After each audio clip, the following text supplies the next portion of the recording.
आप सोचिए तो सही, स्थितियां कितनी खराब हो गई हैं। कोई किसी को कुत्ता कह रहा है, कुत्ते से तुलना कर रहा है। क्या संवादों की मर्यादा और क्या भाषा का आचरण, सब कुछ तहस नहस हो रहा है। और इसीलिए हम कह रहे हैं कि हार के बाद हाहाकार मचा हुआ है। चुनाव के परिणाम जैसे जैसे साफ हो रहे थे, वैसे वैसे एक नहीं, दो नहीं, तीन नहीं, कई बिहारी बाबुओं के बगावती तेवर और भी ज्यादा बुलंद हो रहे थे। अंदाज में जितनी मिठास थी, लफ्जों में उतनी ही तलखी दिख रही थी। किसी ने कहा कि ताली अगर कप्तान को तो फिर गाली भी कप्तान को। किसी ने कहा कि बिहार में हार, अहंकारी बीजेपी के चेहरे पर करारा थप्पड़। अब जरा सोचिए, इन बयानों के बाद किस तरह से करा रही है बीजेपी। और इसीलिए अब शब्द निकल रहे हैं कुत्ते और बिल्ली जैसे। दिल्ली के बाद बिहार में हुआ हाल खराब। अब कैसे उत्तर प्रदेश में बहेगी भगवा बयार। अपने ही कर रहे हैं हार के बाद वार पर वार। दिल्ली में अरविंद केजरीवाल ने मोदी के अश्वमेघ के घोड़े को इस कदर पकड़ा कि अब बीजेपी को बिहार में पांव रखने के लिए जमीन नहीं मिली। कहां बिहार में राज करने का सपना देख रहे थे, लेकिन भगवा पर भगवान का कहर देखिए, जैसे तैसे लाज बची। लेकिन बीजेपी के शत्रु हैं जो मानने को तैयार नहीं। एक तो हार ऐसी मिली है जिसको भुलाए नहीं भूल पा रहे, ऊपर से बीजेपी के शत्रुघ्न सिन्हा हैं जो रह रहकर जले पर नमक छिड़कने का काम कर रहे हैं। कभी पार्टी के खिलाफ बयानबाजी तो कभी विरोधियों के साथ मेल मिलाप, और कभी ऐसी हंसी कि बस बीजेपी का खून खौल जाए। लेकिन शत्रु हैं और अपने नाम के मुताबिक बीजेपी के लिए शत्रु बने हुए हैं। कभी लालू से मिल रहे हैं तो कभी नीतीश से, और गलबहियां ऐसी कि बस जमाने से बिछड़े हुए जो दो दोस्त मिल रहे हों। ये तो नया समीकरण, पुराने समीकरण की बात कहां से होगी। मैं तो जा रहा हूं उनको विश करने के लिए। वो बिहार के मुखिया हैं, यहाँ पे लोकतंत्र की जीत हुई है, बिहार और बिहारियों की जीत हुई है, और उसके मुखिया बनकर फिर से बहुत अच्छी तरह उभरे हैं हमारे नीतीश कुमार लालू यादव जी के साथ और राहुल गांधी जी के साथ। तो मैं समझता हूँ बहुत बधाई के पात्र। मैं हृदय से उनका बहुत आभारी हूँ। लालू यादव से हमारी बहुत सुख दुख की दोस्ती रही है। वो हमारे घर आते रहे, मैं उनके घर जाता रहा हूँ। ये कोई नई बात तो नहीं है, ना ही कोई बड़ी बात है और ना ही कोई बुरी बात है। धन्यवाद। सिर्फ शत्रुघ्न सिन्हा ही नहीं है जो बीजेपी की करारी हार पर मजा ले रहे हों। अब मौका है तो बगावती नेता बयानबाजी का चुभने वाला चौका मार ही रहे हैं। बिहार से बीजेपी सांसद हुकुमदेव नारायण यादव संघ प्रमुख पर ही हार का ठीकरा फोड़ रहे हैं। कई कारण हैं, लेकिन उन कारणों में एक ये सबसे महत्वपूर्ण कारण है, बड़ा कारण है, क्योंकि बिहार के लोग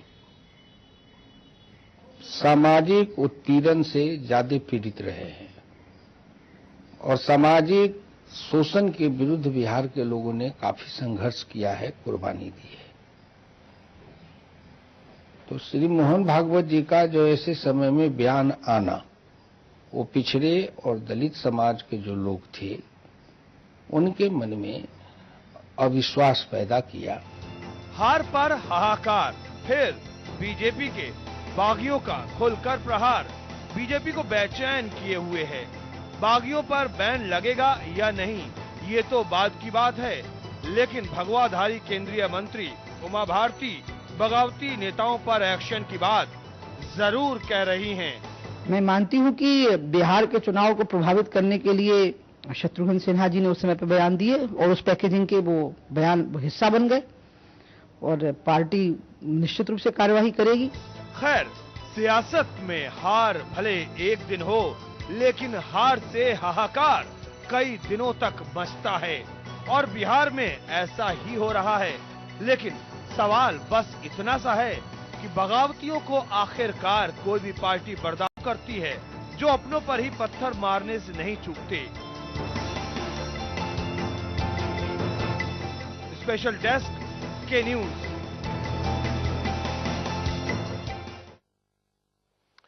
वाकई, और इस बार जब हाहाकार मच रहा है तो हम ये देख पा रहे हैं कि जबान भी नहीं संभल रही, और ये तब है जबकि अभी कुछ दिनों पहले खुद राष्ट्रपति ने कहा कि मर्यादाओं को बनाए रखना चाहिए, इनटॉलरेंस की हालांकि बात हो रही थी।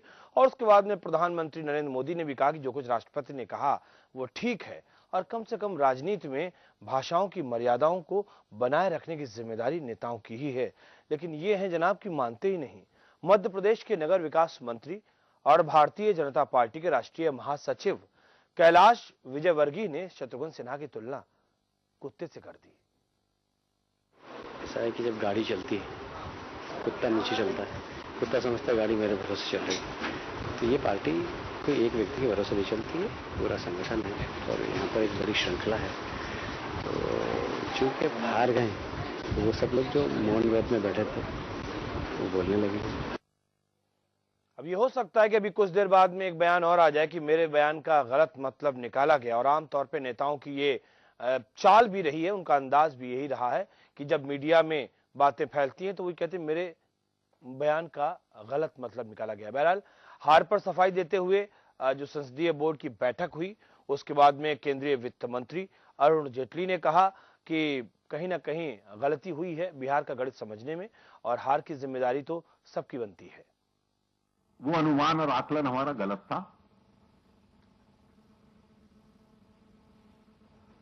अक्सर विधानसभा चुनावों में लोकसभा की तुलना में विषय भी अलग होते हैं और कुछ निर्दलीय छोटी पार्टियां भी होती हैं, इसलिए वोट की संख्या कम होती है। कितनी आसानी से अब कह रहे हैं, लेकिन आसानी के साथ साथ अंदर कितना कोहराम मचा हुआ ये तो अरुण जेटली खुद समझ पा रहे होंगे। बहरहाल, कांग्रेस की तरफ से भी जबरदस्त तल्ख प्रतिक्रिया आई है। पूर्व केंद्रीय कोयला मंत्री श्री प्रकाश जायसवाल ने बिहार में बीजेपी की हार पर निशाना साधा है, और उन्होंने साफ तौर पर पीएम मोदी को ही कटघरे में खड़ा किया है।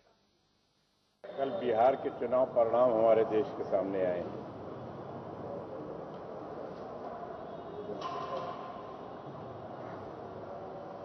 इस परिणामों ने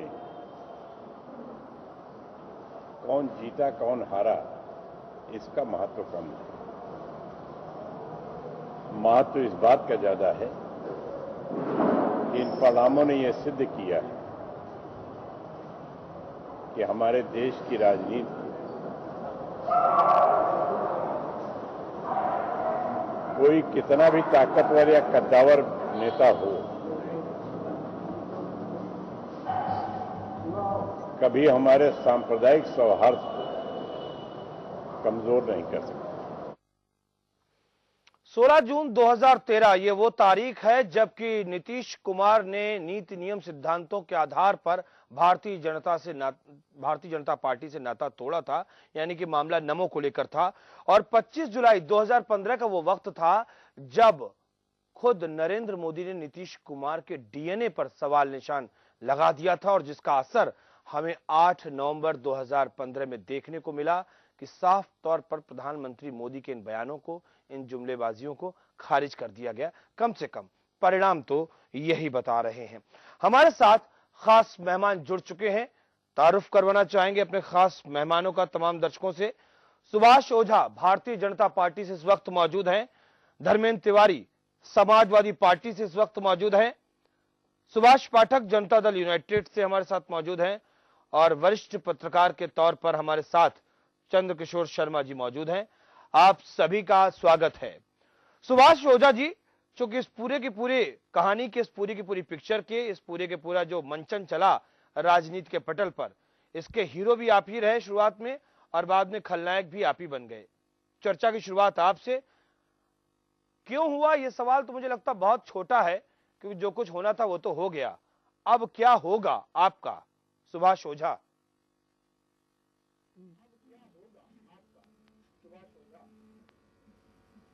देखिए वाजपेयी जी, ऐसा है, हार और जीत ये दो पहलू होते हैं। एक पक्ष को हार और दूसरे को जीत मिलती है, और लोकतंत्र में ये होता रहता है। लेकिन वक्त के अब चीज़ों की समीक्षा होनी बाकी है, समीक्षा होगी, और निश्चित रूप से हम अपने मुद्दों और मूल्यों पर खरे उतरेंगे। जी, ये बात अलग है कि आज ऐसा लग रहा है, कुछ लोग धैर्य भी तो खोकर अनाप शनाप बयान भी कर रहे हैं। मुझे लगता है कि व्यक्ति से बड़ा दल और दल से बड़ा देश, ये हमारी नीतियां रही हैं और हम उस पर कायम रहेंगे। देश बड़ा है और उसके बाद दल है, इसलिए व्यक्ति बहुत छोटा है। और कोई व्यक्ति यदि ओछी टिप्पणियां करता है तो मुझे लगता है कि वह लोकतंत्र की मर्यादा में रहना नहीं जानता है और अपनी सीमाएं तोड़ रहा है। नहीं तो यहाँ पर सवाल ये भी उठता है ना कि इसलिए आपका नेतृत्व, आगे की आपका जो तैयारियां, नेतृत्व आगे है, की चर्चा, श्रीमान सुभाष ओझा जी बहुत अच्छी बात कह रहे हैं आप, हम आपके पास में आएंगे। आपका जो नेतृत्व है वो रामजादे और हरामजादे की भाषा अगर बोलता है तो फिर क्या कहेंगे आप? तो आपके जो छोटे कारिंदे हैं, जो कनिष्ठ लोग हैं, वो भी यही भाषा बोलेंगे और देश में एक माहौल ऐसा पैदा होगा जिसमें कहीं ना कहीं उस माहौल को अस्वीकार कर दिया गया। हम आएंगे आपके पास में, इस बात का सवाल का जवाब लेंगे। धर्मेंद्र तिवारी जी, इन पूरे चुनावों के बाद में अलग अलग तरीके से विश्लेषण हो रहा है और एक विश्लेषण इस तरह से भी हो रहा है कि अगर माननीय श्रद्धेय आपके मुलायम सिंह यादव जी अगर इस समय उनके साथ में होते, महागठबंधन के साथ में होते, तो राष्ट्रीय फलक के सितारे होते और मोदी के विकल्प में राष्ट्रीय सितारे होते। क्या कहेंगे आप? आपको कहीं से टीस है मुलायम सिंह यादव जो अलग हुए महागठबंधन से?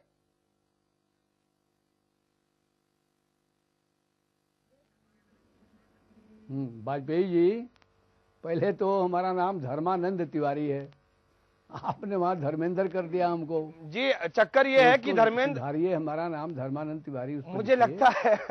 और जहां तक नेताजी की सवाल है जी, ईमानदारी से अगर बात की जाए तो राष्ट्रीय जनता दल और जेडीयू को और दलों को मिलाने के लिए मुख्य भूमिका निभाया नेताजी ने। और नेताजी के निवास पर ही दिल्ली में मीटिंग हुई और सर्वसम्मति से नेताजी को अध्यक्ष चुन लिया गया। लेकिन दुर्भाग्य देखिए कि उनको अध्यक्ष चुनने के बाद और बावजूद पटना में बैठ के सीटों का बंटवारा कर लिया गया और उनके नॉलेज में भी ये बात नहीं लाई गई। और बताइए सम्मान को कितना ठेस लगा। इतना अपमान सह करके भी अगर नेताजी वहाँ बने रहते तो जगहसाई होती। नेताजी चूँकि स्वाभिमानी आदमी हैं, कभी स्वाभिमान के साथ समझौता नहीं किया, इसलिए दहेज में मिला हुआ 2 सीट कहते थे लालू जी हमारे समधी हैं और दहेज में 2 सीट दिया जा रहा है उनको, और 3 सीट जो तारिक अनवर ने छोड़ दिया था एनसीपी के नेता ने, वो उनको दे रहे थे। अब इससे हास्यप्रद बात और क्या हो सकती है? ये तो कोई भी स्वाभिमानी व्यक्ति, स्वाभिमानी मुझे लगता है कि 2 के बाद में मामला 5 पे आ गया था, से समझौता नहीं कर सकता। अब धर्मानंद तिवारी जी, मामला 5 पे आ चुका था, आपको 5 सीटें मिल रही थी और ये कवायद भी शुरू हो चुकी थी। आपको लगता नहीं कि अगर आप साथ में होते तो 5 सीटें भी आपके पास में होती, खाता भी आपका खुल गया होता और कहीं ना कहीं राष्ट्रीय स्तर पर आपकी स्वीकारोक्ति बढ़ गई होती? नीतीश कुमार और लालू प्रसाद यादव दोनों ही लोग आपको बहुत सम्मान दे रहे थे, लेकिन आप हैं कि आपने बाल हट कर लिया और आप अलग हो गए। चलिए, ये तो आगे की बात है। बहरहाल अब राष्ट्रीय राजनीति की तो बात होगी और साथ ही साथ उत्तर प्रदेश में क्या कुछ होगा इसको लेके भी चर्चा हम करेंगे जरूर। तो राष्ट्रीय राजनीति में भी चर्चाएं हैं और प्रदेश की राजनीति में भी चर्चाएं हैं, क्योंकि बिहार ने जो बवाल मचाया है पूरे के पूरे हिंदुस्तान में, उसकी चर्चाएं अन्य उन राज्यों में हैं जहां जहां चुनाव होने हैं।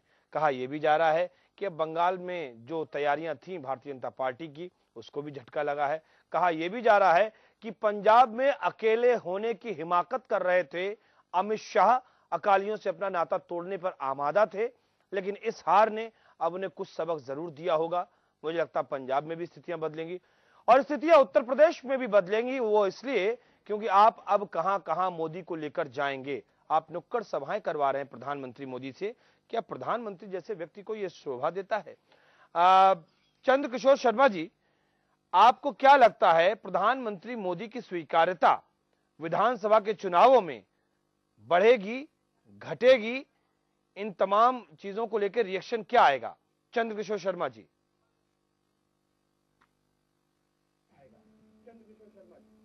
मनीष जी, बहुत साफ तौर पे अब ऐसा लग रहा है हिंदुस्तान में कि सभी दल दो स्ट्रेटेजी पे चुनाव लड़ रहे हैं अपने अपने दलों के साथ। एक तो राष्ट्रीय जो चुनाव होता है वो उसकी स्ट्रेटेजी दूसरे स्तर की होती है जी, और जो प्रांतीय चुनाव होता है, जो लोकल चुनाव होता है, विधानसभाई चुनाव होता है, उसकी स्ट्रेटेजी दूसरी होती है। तो निश्चित तौर पे लोकल स्ट्रेटेजी चुनाव पे एक बड़े प्राइम मिनिस्टर जैसे पद लिए व्यक्ति को इस मुकाम पे पहुंच करके भाषण देना, इस मुकाम पे पहुंच के वादे इरादे और तमाम सारी चीजों को लेकर बताना बहुत अच्छा शोभा नहीं देता है। जहां तक कि शत्रुघ्न सिन्हा का और आर.के. सिंह का और रघुवंश, वो क्या नाम है उनका, रघुवंश यादव जी का ये सवाल रहा है बीजेपी से हमेशा कि टिकटों को बंटवारे को लेकर शत्रुघ्न सिन्हा जी कहते हैं कि हम, जैसा कि अभी उनकी बात कई चैनलों पे सुनी जा रही थी कि वो बिहारी के नाते एक बिहारी चुनाव जीता, उस नाते जो है हम बिहारी को धन्यवाद देने जा रहे हैं, हम बधाई देने जा रहे हैं।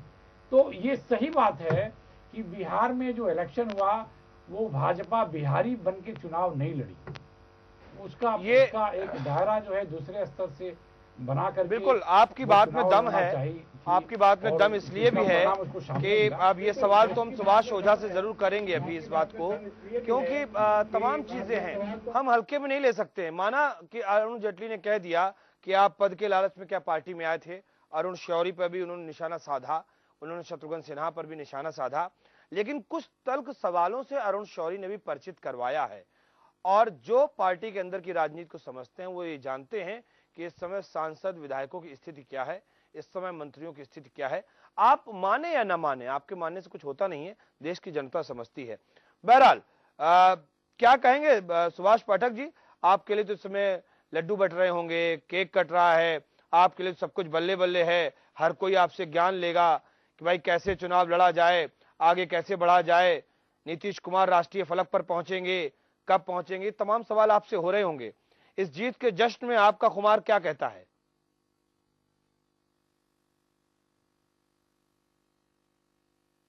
जी, चुनाव होते हैं, राजनीति होती है जनता की सेवा के लिए, और सरकार बनती है जनता के हितकारी, उनके कल्याणकारी योजनाओं को चलाने के लिए, उनके हित में काम करने के लिए। बिहार में आप देख रहे हैं कि सन 2005 से ही माननीय नीतीश कुमार जी के नेतृत्व में वहां पे हमारी जनता दल यूनाइटेड की सरकार चल रही है, और वहां पे जो सरकार चल रही थी उसका एक ही मोटो था, सुशासन और न्याय के साथ विकास। उसमें किसी प्रकार का कोई भेदभाव नहीं, किसी प्रकार का कोई पक्षपात नहीं। अनवरत बीच में एक ऐसा समय आया कि जब माननीय नरेंद्र मोदी जी को लेकर के, जो कि एक विवादास्पद नेता हुआ करते थे, उस समय कोई उनके पास एक कांड का वो लगा हुआ था उनके पीछे। पाठक जी अब आपको थोड़ा सा रोकना चाहेंगे। जनता पार्टी पाठक जी, जो कि पार्टी पाठक जी सीधा सवाल है, हमने आपको स्पेस दिया, हम सीधा सवाल आपसे कर रहे हैं, सीधा सवाल हम कर रहे हैं आपसे। प्रेमिका जब तक प्रेमिका होती तब तक तो बहुत अच्छी लगती है, और जैसे ही प्रेमिका पत्नी में तब्दील होती है वो 2 दिन तो अच्छी लगती है और तीसरे दिन के बाद में बस यूं ही बहानेबाजी होने लगती है। जब तक आपको बाहर से सपोर्ट कर रहे थे लालू, अस्तित्व का संकट था, लालू सपोर्ट कर रहे थे आपको बाहर से, बहुत अच्छी बात है। अब लालू नंबर 1 की पार्टी की पोजीशन पर पहुंच चुके हैं। लालू का इतिहास हर किसी को मालूम है, लालू का कार्यकाल हर कोई जानता है, लालू के नेचर से हर कोई वाकिफ है। कितना आसान होगा, कितना सहज होगा काम कर पाना, क्योंकि रोज रोज की दखलंदाजी तो नीतीश भी बर्दाश्त नहीं कर पाएंगे। सवाल सीधा है आपसे।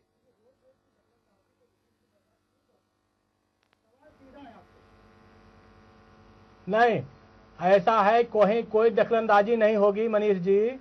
जब ये महागठबंधन बना था उसी समय विपक्षी पार्टियां जो थी ये दुष्प्रचार करने में लग गई थी कि ये इनका महागठबंधन लालू यादव और नीतीश जी का कोई गठबंधन बन नहीं पाएगा। कारण है कि ये लोग मुख्यमंत्री का पद ही, मुख्यमंत्री का उम्मीदवार तय नहीं कर पाएंगे। लेकिन आपने देखा कि महागठबंधन भी बना और उसमें नीतीश जी को मुख्यमंत्री का उम्मीदवार लालू यादव जी ने ही घोषणा की। अब किसी प्रकार का जो सरकार चलाने में कहीं कोई अवरोध नहीं होगा, किसी प्रकार का कोई गतिरोध नहीं होगा, इसमें किसी को भी संशय नहीं रखना चाहिए। जीतने के बाद लालू यादव अपनी पहली प्रेस कॉन्फ्रेंस में कहे कि भाई हम केंद्र की राजनीति करेंगे और बिहार की राजनीति हमारे छोटे भाई नीतीश कुमार मुख्यमंत्री बनकर के काम करेंगे, क्योंकि नीतीश जी जो काम कर रहे थे पिछले 10 वर्षों में अभी कुछ उसमें अधूरे काम पड़े हैं।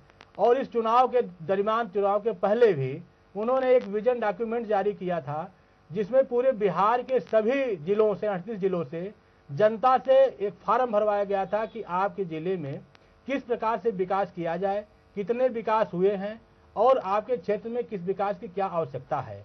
तो निश्चित तौर पर जनता को आगे करके जनता की क्या डिमांड है उस विजन डॉक्यूमेंट के आधार पर ही आगे की हमारी सरकार एक मिनिमम कॉमन प्रोग्राम बनाएगी, उसके आधार पर ही सरकार वहां चलेगी। सभी वर्गों का, सभी लोगों का, सभी नेताओं का सम्मान करते हुए वहां काम किया जाएगा। इसलिए मुझे किसी प्रकार का इसमें संशय नहीं है कि वहां जो सरकार चलेगी उसमें किसी प्रकार का अवरोध होगा या गतिरोध होगा।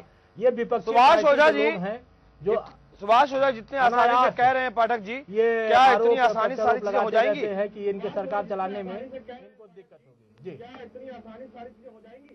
सारी आसानी से हो जाएंगी, आप देखते रहिए। हमारे महागठबंधन में कहीं किसी प्रकार का जो पार्टी अच्छी मानी जाती थी, आपने देखा कि वहां पे तमाम प्रकार के अवरोध उत्पन्न आपने देखा, तमाम प्रकार के लोग दावे प्रतिदावे किए। आज भी आप देख रहे हैं कि हार के बाद भी ये लोग सबक लेने का काम नहीं कर रहे हैं और एक नेता इनके और दूसरे नेता कोई बयानबाजी कर रहे हैं। हमारे नेता पूरे चुनाव के दरमियान तीनों पार्टियों के नेताओं में कहीं किसी प्रकार का कोई अवरोध नहीं उत्पन्न हुआ। ये पूरी दुनिया देख रही, पूरा देश की जनता ने देखा कि कहीं, लेकिन इनके यहाँ आपने देखा कि शत्रुघ्न सिन्हा जी हों, चाहे वो आर.के. सिंह जी हों, वो बड़े नौकरशाह हैं। शत्रुघ्न सिन्हा पार्टी में उस समय से मनीष जी जब इनकी पार्टी में 2 सांसद हुआ करते थे उस समय, और ये शत्रुघ्न सिन्हा जी अभिनेता हैं, एक कलाकार हैं, देश के माने जाने कलाकार हैं। इनका सभी पार्टियों के साथ संबंध है, सभी लोगों के पास संबंध है।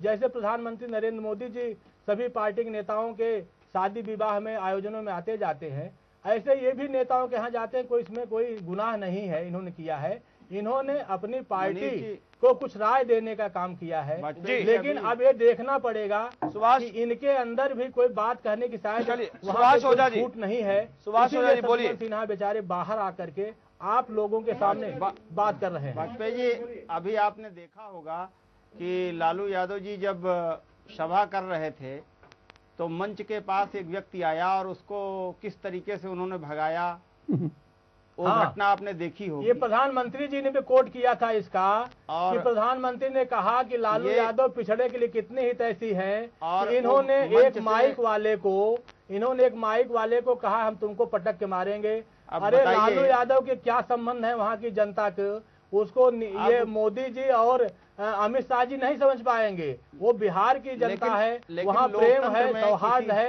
लोग एक दूसरे ऐसा व्यवहार, और ये व्यवहार नहीं, अब तो ये बात ही खत्म हो गई। श्रीमान सुभाष ओझा जी, श्रीमान सुभाष ओझा जी, और अपने बड़े मंच फिलहाल मुझे तो आशंका है कि जिस तरीके से दोनों लोगों का स्वभाव है वह आगे कितना चल पाएंगे। चलिए नहीं, ये बात रूप से सुभाष ओझा जी कहना शायद जल्दीबाजी होगी। सुभाष ओझा जी, मुझे लगता है कि किसी को भी संशय नहीं होना चाहिए। सरकार वहाँ, मुझे लगता है कि अभी चुनावी चर्चा नहीं हो रही है, चुनावी चर्चा बिल्कुल भी नहीं है। अब तो सिर्फ मंथन से जो विष निकल रहा है उसको पीने के वक्त है आपके लिए, और अब आप कितना ये जहर पी पाएंगे ये एक मुश्किल सवाल आपके लिए भी है। बिहार में हार के बाद में किस तरीके के बयान आ रहे हैं आप सोच सकते हैं। अब तो चिराग पासवान कह रहे हैं कि हम भागवत के बयान की वजह से हारे। अब जरा सोचिए, मतलब 40 सीटें मिली, 40 में 2 ही पाए और भागवत की वजह से हारे। अजीब सी चीजें जो हैं वो सामने आ रही हैं। बहरहाल अब कोई ना कोई कारण तो चाहिए, हार में बलि का बकरा किसे बनाया जाए ये बड़ा सवाल है। सुभाष ओझा जी, बहुत सारी बातें आ रही हैं, ठीक है, तमाम कारणों का हम जिक्र करेंगे जरूर, लेकिन आपको लगता नहीं कि आपका अपना आचरण, आपका अपना व्यवहार, आपका अपना आक्रामक अंदाज, आपके नेतृत्व ने जिस तरीके से शब्दों का इस्तेमाल किया, ये सारी की सारी वजह आपकी हार के कारण बनी। और इसमें सबसे जो टॉप पे जो 3 लोग हैं वो नरेंद्र मोदी, अमित शाह, अरुण जेटली, ये 3 लोग कहीं ना कहीं निशाने पर हैं। क्या इनके ऊपर कोई कार्रवाई कभी करेगा? बताइए। लोकतंत्र में बहुत सारा फैक्टर होता है किसी भी चुनाव को जीतने के और हारने के भी उतने ही कारण बनते हैं जितने जीतने के कारण बनते हैं। तो ऐसा मान लेना कि किसी एक व्यक्ति विशेष, मैंने अभी अभी आपसे बताया कि व्यक्ति से बड़ा दल, दल से बड़ा देश, तो ये देश को और दल को किस तरीके से सामूहिक ही जिम्मेदारी ली जानी चाहिए। और हमारे यहाँ तो लोकतंत्र है पूरी तरीके से, इसलिए एक व्यक्ति विशेष की बात कहना एक तरीके से किसी पे थोपने जैसी बात है, और किसी भी व्यक्ति पे ये चीज नहीं थोपी जानी चाहिए। सामूहिक जिम्मेदारी है, हम सबकी जिम्मेदारी है, सारे कार्यकर्ता उसकी जिम्मेदारी ले रहे हैं। आपने इतनी बढ़िया बात कही कर रहे हैं। कांग्रेस जब हारती है तो आप राहुल, हम आगे समझेंगे, कांग्रेस जब हारती है तो राहुल गांधी को लेकर आप लोग शुरू हो जाते हैं कि राहुल गांधी की सारी प्लानिंग फेल हो गई। आप अगर राहुल गांधी के यहाँ अकेले राहुल गांधी ही यदि हैं, नहीं, राहुल गांधी के यहाँ और कोई है नहीं, क्योंकि लोकतंत्र नहीं है वहां पर, तो इसलिए अकेले जिम्मेदार हैं। हमारे यहाँ लोकतंत्र है। आपके यहाँ बिहार में कौन कौन है? और लोकतांत्रिक पार्टी है। अभी बात अलग है कि श्रीमान सुभाष जी, परिणाम क्या है, अब उसको आपके यहाँ बिहार में कौन कौन है? नहीं कर रहे हैं। आपके यहाँ बिहार में कौन कौन है? प्रदेश के और केंद्र के बड़े नेता इस बात पर चर्चा करेंगे, आगे जरूर उस पर बातें होंगी और आपके हिसाब से भी अवगत होंगे कि क्या करना है आगे। उत्तर प्रदेश में क्या रणनीति होगी आपकी अब? इसलिए सामूहिक जिम्मेदारी जहां पर है। वाजपेयी जी, आवाज नहीं आ रही है आपकी। मैंने कहा चलिए बिहार की तो बात हम छोड़ रहे हैं, क्योंकि अब जो कुछ होना था वो हो गया, लेकिन बिहार के बाद में उत्तर प्रदेश में क्या रणनीति होगी?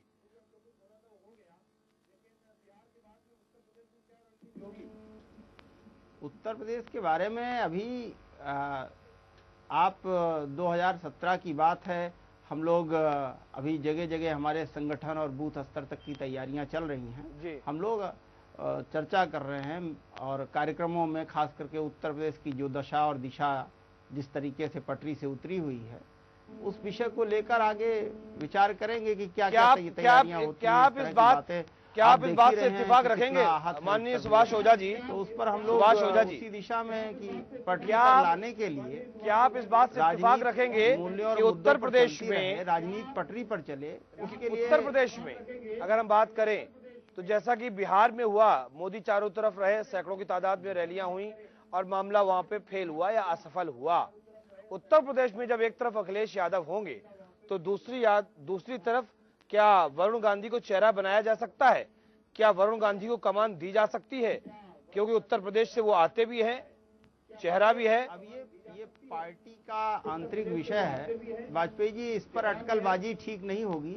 ये पार्टी में आप जानते हैं हमारे यहाँ लोकतंत्र है और उसका तरीका है, तो कैसे तय करेंगे? आपके लोकतंत्र की आज अरुण शौरी ने धज्जियां उड़ा दी। बड़े संसदीय कार्य समिति है आपके लोकतंत्र की, आज अरुण शौरी ने वो उड़ा दी। तो इस तरीके से सांसदों, विधायकों, मंत्रियों की जो हालत है इस समय पार्टी में, वो लोकतंत्र की कहानी अपने आप में बयां कर रही है।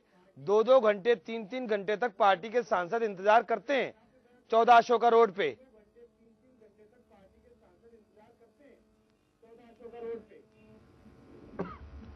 अब वाजपेयी जी, ऐसा है कि जब कोई दल बड़ा होगा तो उसमें ज्यादा मिलने वाले लोग भी होंगे। आप ये मत समझिएगा कि मैं वकालत कर रहा हूं, लेकिन मैं इस तरह से बात जरूर कह रहा हूं और अपनी जिम्मेदारी के साथ कह रहा हूं, व्यक्तिगत जिम्मेदारी लेकर, कि जब कोई दल बड़ा होता है तो वहां स्वाभाविक रूप से मिलने वालों की संख्या ज्यादा होगी। तो यदि कहीं किसी को प्रतीक्षा करनी पड़ी होगी तो ये ऐसा उसका मतलब बाहर नहीं आना चाहिए। मुझे लगता है बात बाहर आ रही है तो ये दुखद है। बिहार में टिकट बांटने का पूरा विषय है। बिहार में टिकट का सेंटर पूरा सुशील मोदी हो गए थे।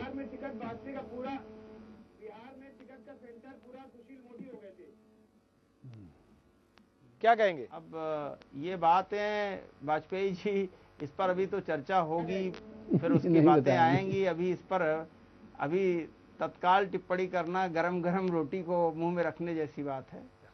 नहीं तो हम आपको वक्त दे रहे हैं, हम आपको वक्त दे रहे हैं, आप सोच लीजिएगा। हम आपको वक्त दे रहे हैं, आप सोच लीजिएगा क्या किया जाए। बहरहाल धर्मानंद तिवारी जी बड़े उत्साहित है शिवपाल यादव,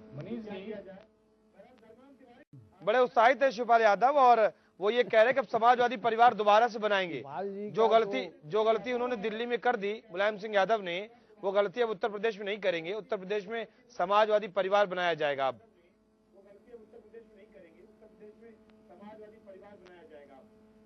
शिवपाल जी ही पूरे प्रदेश में ऐसे नेता हैं वाजपेयी जी जिनके लिए कहा जाता है ever green ever smiling leader. वो हमेशा मुस्कुराते रहते हैं, हंसते रहते हैं, चाहे जो भी स्थिति परिस्थिति हो। कभी उनको आपने नहीं देखा होगा कि उदास हो, चिंतित हो या गम में हो। ईश्वर ने उन्हें जो बात करते हैं बड़ी सटीक बात करते हैं। जी। अभी चर्चा हो रही थी मोदी जी के वजह से भारतीय जनता पार्टी कैसे हारी नहीं हारी, उस पर थोड़ा मैं प्रकाश डालना चाहता हूँ। दिल्ली में जब भारतीय जनता पार्टी हार गई तो ये हुआ कि नाम हम लोगों ने डिक्लेयर कर दिया, इसलिए हम लोग हार गए। असली बात छिपा ली गई। इस देश की परंपरा है कि ये समीक्षा लोग करते ही नहीं है, एक दूसरे पर आरोप प्रत्यारोप करते हैं। बाबर संग लड़ाई में राणा सांगा जब हो रहा था तो राणा सांगा हार गया, उस पर भी हुआ कि बड़ी बहादुरी से हारा। हारने की बात और जीतने की बात नहीं है, समीक्षा करने की बात। क्यों हारे? इसलिए हारे कि दिल्ली में कार्यकर्ताओं को बिल्कुल निगलेक्ट कर दिया गया और बाहरी से ले आके कैंडिडेट थोप दिया गया। कार्यकर्ता मौन हो गए, उनका रिजल्ट आया। बिहार में किसी बिहार के नेता को देखिए, शत्रुघ्न सिन्हा ये नेशनल स्तर पर पॉपुलर लीडर है और बिहार का है। बम्बई में उसको बिहारी बाबू कहा जाता है, जिसके पास इतना बड़ा फिगर था। बिहारी बाबू, नीतीश जी बिहारी करके नई बात ले आए, लेकिन ये ओरिजिनल बिहारी। पूरे देश में अगर चर्चा है बिहारी के लिए तो केवल शत्रुघ्न सिन्हा के लिए। और लोकसभा जीत करके शत्रुघ्न सिन्हा MP बने, उनसे पूछा ही नहीं गया। अगर ये अनाउंस कर दिया गया होता कि शत्रुघ्न सिन्हा के नेतृत्व में चुनाव लड़ा जाएगा यहाँ, अब ये कहाँ का तुक है बताइए? कहाँ अमित शाह, कहाँ मोदी जी? इस तरह की बात करने से हार का मेन कारण है कि बिहारी नेता कोई सामने को न रख करके अपने लोग लूटने लगे। दूसरी बात कि देखिए वाजपेयी जी, घमंड से आदमी फूल सकता है, घमंड से आदमी फल नहीं सकता है। मोदी जी इतना घमंड में फूल गए हैं कि अपने सीनियर अडवाणी जी को अपमानित किए, जोशी जी को अपमानित किए। किसी को कुछ नहीं समझते हैं कि केवल जो कुछ है हम ही हैं। जो कुछ, अरे कल तो हारने के बाद पश्चाताप करने गए थे, उनको सम्मान देने गए थे। नहीं भाई, उनको मालूम था कि हार रहे हैं, उनको मालूम था कि हम बुरी तरह से हार रहे हैं। देखिए, जीतने वाला हारने वाला जो है उसको मालूम रहता है कि हम जीत रहे हैं कि हार रहे हैं। और कितना उदास चेहरा, नहीं आप बोल रहे थे, मैं बिल्कुल नहीं बोल रहा था। इतना उदास चेहरा, ये जब गणना होने लगा, आप ख्याल कीजिएगा, सारे भाजपाइयों का चेहरा गया हुआ। तो जो मेन लोग हैं, सुभाष भाई जैसे लोग भले खुश रहे होंगे कि पहला रुझान फेवर में आ रहा है, लेकिन जो सीरियस लोग थे, चुनाव के बाद ही 5 तारीख को ही समझ गए कि हम लोग हार गए। और भला बताइए, दोनों के दोनों गुजरात से और बिहार की बात कर रहे हैं, तो हारना तो निश्चित था।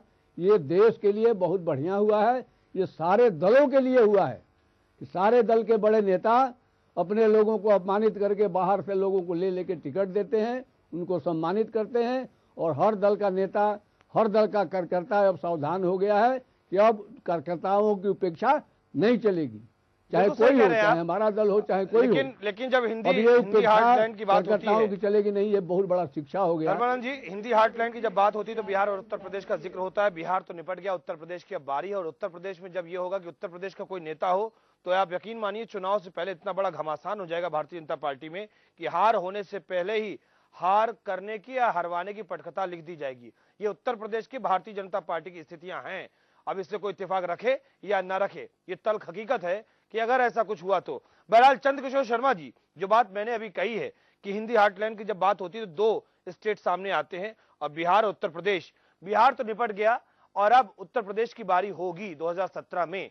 और जैसा कि समझ में आ रहा है वो ये कि अगर उत्तर प्रदेश का कोई चेहरा सामने आया तो मुझे लगता है कि जीतने से पहले ही भारतीय जनता पार्टी कहीं हार ना जाए या इतनी बड़ी रार मचे कि लोग हरवा ही दे। क्या कहेंगे इन बातों को लेकर चंद्रकिशोर शर्मा जी?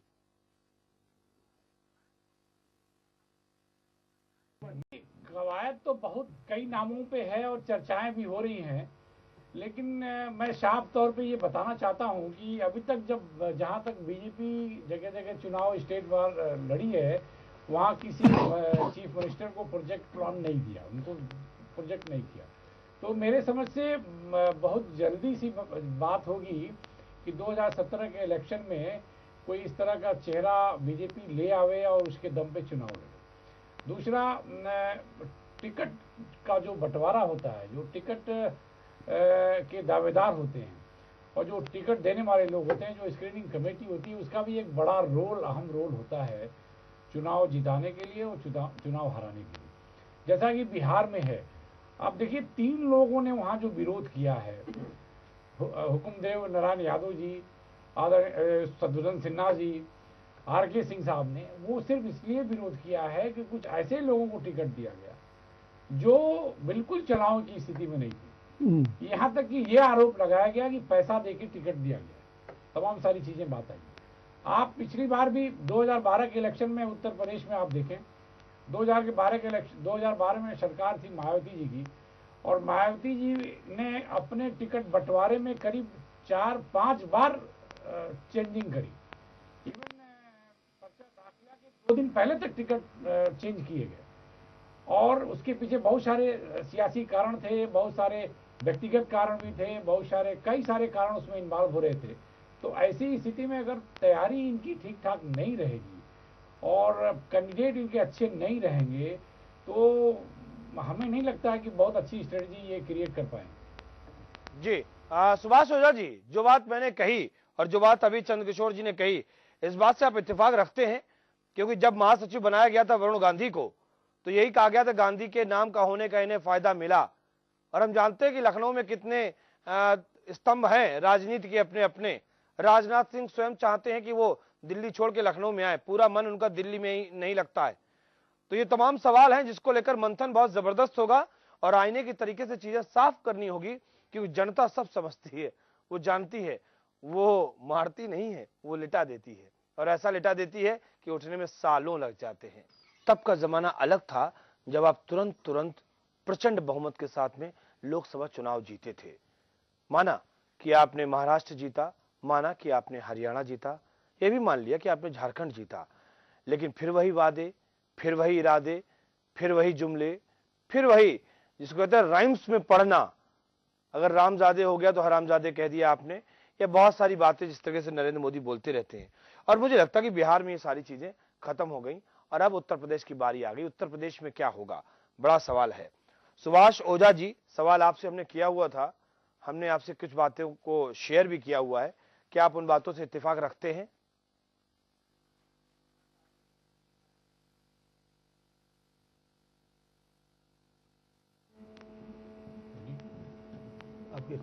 भाई ये आपकी आवाज नहीं सुनाई पड़ रही। सुभाष ओझा जी, ब्रेक पर जाए हमने कुछ सवाल किए थे। हमने सवाल ये किए थे कि अगर आपकी रणनीति ये भी बनती है कि आप उत्तर प्रदेश में किसी को प्रोजेक्ट कर रहे होंगे, तो भी आपके स्थानीय स्तर पर या प्रदेश स्तर पे इतना सिर्फ उठव्वल होगा कि जीतने से पहले ही हार जाएंगे।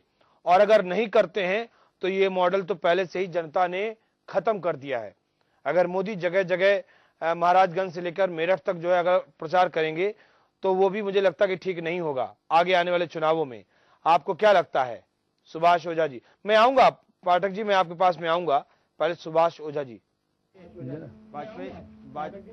वाजपेयी जी, ये कहना जल्दीबाजी है और ये कहना अलोकतांत्रिक तरीके से बात करने जैसी होगी कि क्या होगा और कैसे तय किया जाएगा। एक तो पार्टी का ये आंतरिक मामला है और आगे नहीं, अतीत के संदर्भों से भविष्य की बुनियाद रखने में तय करेंगी, कोई दिक्कत नहीं होती है। कहाँ तक जाएगी, तो इन सब पर अभी अटकलबाजी करना है।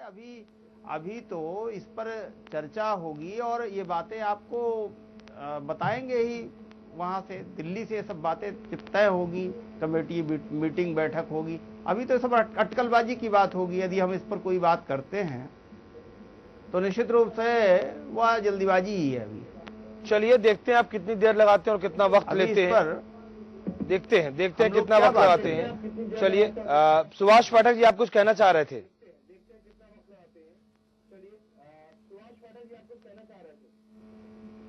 अरे हमसे भी प्रश्न पूछेंगे मनीष वाजपेयी जी। मैंने आप ही सवाल किया है कि आप कुछ कहना चाह रहे थे।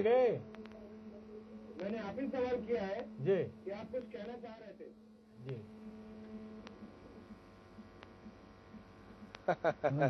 अरे भाई, आपने मुझे इशारा किया, आप कुछ स्वयं में बोलना चाह रहे थे और मैं इसलिए खामोश हुआ कि आप अपनी बात को रखें। इशारा ये किया था मनीष बाबू की कोई प्रश्न हमसे भी पूछा जाएगा। जनाब आप तो हमने आपसे इशारा इसलिए किया था कि मैं भी सुभाष पाठक भी बैठे हुए हैं तो इसलिए इशारा किया था कि नहीं, मैं तो सिर्फ इतना कहना चाह रहा हूं, आपके प्रश्न का उत्तर देने मैं तो सिर्फ इतना कहना चाह रहा हूं कि राष्ट्रीय राजनीति का चरित्र क्या बदलेगा आप बिहार के चुनावों के बाद में? क्या नीतीश बाबू पटना के बाद में दिल्ली बैठा करेंगे? ज्यादा दिल्ली में उनको ज्यादा बुलाया जाएगा झगड़ों को सुलझाने के लिए? संसद में कौन कौन से मुद्दों को समर्थन करना है, किनका नहीं करना है? क्या उनकी स्वीकारोक्ति बढ़ेगी? और चलिए हम ये सुन लेते हैं, आपका जवाब लें उससे पहले हम पप्पू यादव को सुन लेते हैं। आप कुछ कहें उससे पहले, क्योंकि उनका भी सुपड़ा साफ हो चुका है। अब वो क्या कहते हैं सुन लेते हैं।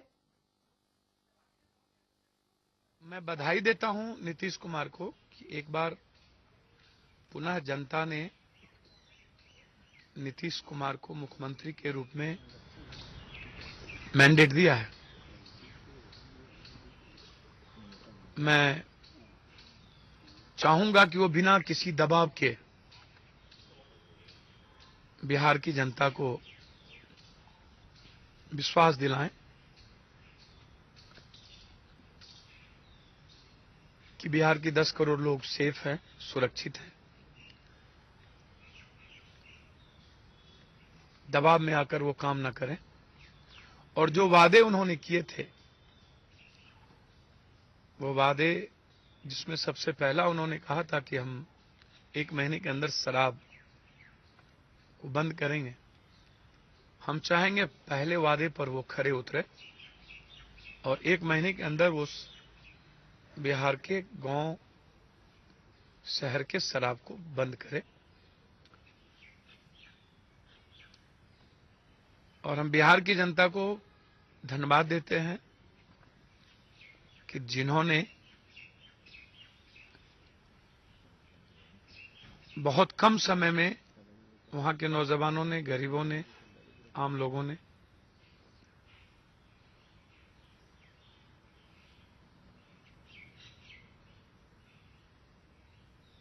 हम पर भरोसा किया। जो भी किया, हम लगातार 3 सालों तक, 5 सालों तक बिहार के मुद्दे, बिहार के जनहित के मुद्दे, सामाजिक सरोकार के मुद्दे को सदन से सड़क तक उठाते रहेंगे। तो सुभाष पाठक जी, आप कह रहे थे हम आपसे सवाल करें। मुझे लगता है सवाल तो अब पप्पू से कर दिए हैं और एक नहीं 2-3 सवाल कर दिए हैं। इशारा बहुत बड़ा कर दिया है। ये अलग बात है वो चुनाव हार गए हैं, लेकिन पूरा का पूरा मंच अब नीतीश के हवाले है। 1 महीने में शराब बंदी करवानी है, शराब ना बिके 1 महीने के अंदर, बगैर दबाव के काम करें वो, ये बड़ी भारी जिम्मेदारी है।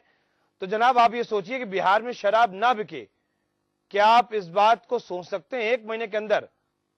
अगर 15 लाख की बात जुमलेबाजी है तो 1 महीने के अंदर शराब बंद करवाने की बात भी जुमलेबाजी ना बन जाए, ये ध्यान रखिएगा आप।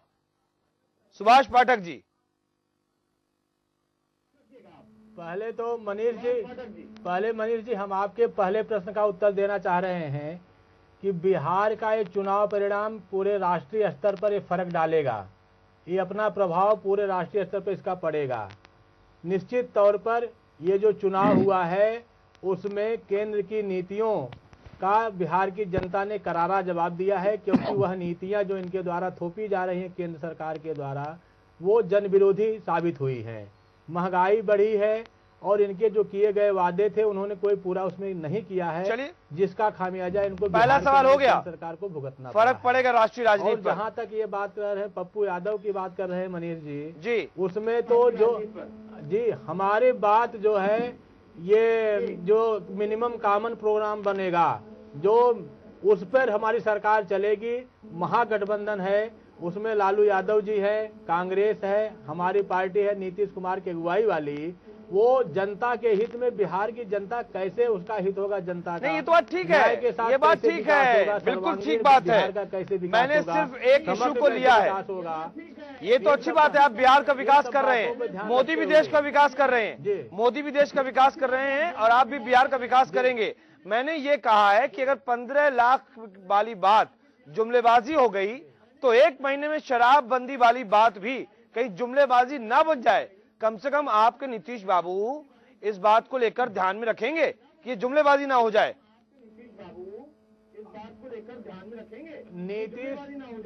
नीतीश बाबू का कहा हुआ बात कोई जुमला नहीं होगा। जो उन्होंने कहा है अपने चुनाव पूर्व जो वादे किए गए हैं पार्टी के द्वारा, अच्छी बात है। निश्चित तौर पर सरकार बनने पर वो पूरे वादे पूरे किए जाएंगे, ऐसा मैं आपको विश्वास और आपको और बिहार की जनता को दिलाता हूं। चलो बहुत अच्छी बात है, हम चाहेंगे कि ऐसा हो, नहीं है जो हम चाहेंगे ऐसा हो, राजनीति में जुमलेबाजी ना हो। धर्मानंद तिवारी जी, वक्त बहुत कम है, निश्चित समय पे पूरे किए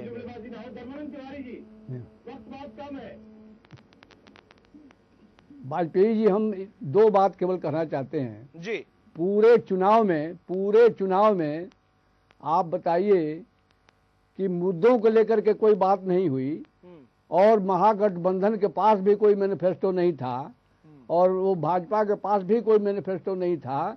वहीं उत्तर प्रदेश के 12 के चुनाव में समाजवादी पार्टी के पास मैनिफेस्टो था और 21 सूत्री प्रोग्राम था। चलिए, ये 2017 भत्ता लेने के लिए, दवाई पढ़ाई के लिए, तरफ ये कन्याओं को विद्याधन देने के लिए, हॉस्पिटल के लिए। नहीं, 1 मिनट सुन लीजिए मेरी बात। वक्त नहीं है धर्मानंद तो जी, कहीं चुनाव में आपने देखा कि किसी मुद्दे और मैनिफेस्टो की बात हो रही थी? बिल्कुल सही बात है, मैंने माना, मैंने आपकी बात ये बहुत जरूरी है। मैंने आपकी बात का समर्थन किया। मेरे पास वक्त नहीं है आगे कि मैं आगे बढ़ पाऊं और मैं चाहता हूं कि चंद्रकिशोर जी अपना एक रिएक्शन जरूर दें कि उत्तर प्रदेश में क्या कुछ होगा, कैसे होगा, बहुत संक्षेप में। वक्त हमारे पास अब नहीं है। क्या कुछ होगा, कैसे होगा, बहुत संक्षेप में, वक्त हमारे पास अब नहीं। मनीष जी, उत्तर प्रदेश की हालात तो आप देख ही रहे हैं और रोज हमारे चैनल्स और अखबार बता ही रहे हैं और जाहिर सी बात है कि 2017 और अभी चुनाव उत्तर प्रदेश के लिए बहुत ही, उत्तर प्रदेश सरकार के लिए बड़ा नजदीक है। तो निश्चित तौर पे जो बिहार के परिणाम आए हैं उसका एक बहुत बड़ा असर उत्तर प्रदेश पे पड़ेगा और अगर बिहार के परिणामों को यहाँ के जो भी पार्टी मुखिया लोग हैं उस पर ध्यान नहीं दिए तो खामियाजा उनको अपने आप मिलना है। बिल्कुल सही बात है और इस बात को लेकर मंथन भी जबरदस्त होगा, चूंकि बात बिल्कुल सीधी सी है, राष्ट्रीय राजनीति पर इसका असर पड़ रहा है। बहुत शुक्रिया आप तमाम मेहमानों का हमारे साथ में यहाँ पर जुड़ने के लिए। तो जो कुछ महागठबंधन से लड़ाई हुई, वो लड़ाई नहीं हुई, वो महाभारत हुई और इस महाभारत पर मंथन जबरदस्त होगा। लेकिन इस मंथन के बाद में जहर निकलेगा तो पिएगा कौन, ये बड़ा सवाल है। जिस किसी को अगर मोदी पिलाना भी चाहेंगे तो वो इधर से उधर भागेगा, अब वो पार्टी में रहेगा या फिर पार्टी से बाहर चला जाएगा। ये भी कई सवाल हैं जिन सवालों को लेकर अब भारतीय जनता पार्टी के आगे का भविष्य निर्भर करता है। फिलहाल हमारे इस कार्यक्रम में इतना ही, दीजिए इजाजत, नमस्कार।